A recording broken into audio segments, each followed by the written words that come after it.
Issue کیا ہے اور اس کو حل کرنے کی تدبیر کیا ہے۔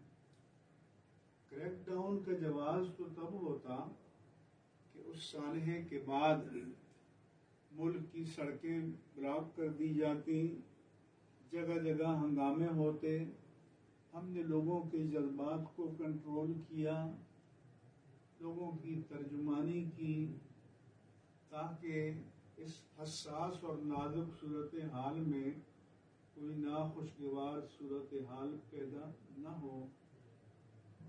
اگر اس سلسلے کو موقوف نہ کیا گیا تو ہمارے پاس اس کے سوا کوئی چارہ کار نہیں رہے گا کہ ہم تمام مذہبی اور دینی قوتوں کو ایک پلیٹ فارم پر جمع کر کے اور پھر اپنا متحدہ موقف پوری قوم کے سامنے پیش کریں۔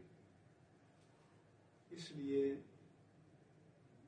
ایک بار پھر میں کہوں گا، تدبیر کی ضرورت ہے، تدبر کی ضرورت ہے، حکمت و فراست کی ضرورت ہے، اور مغلوب الغضب ہو کر فیصلے اور اقدامات کرنا یہ حکمت کے خلاف ہے۔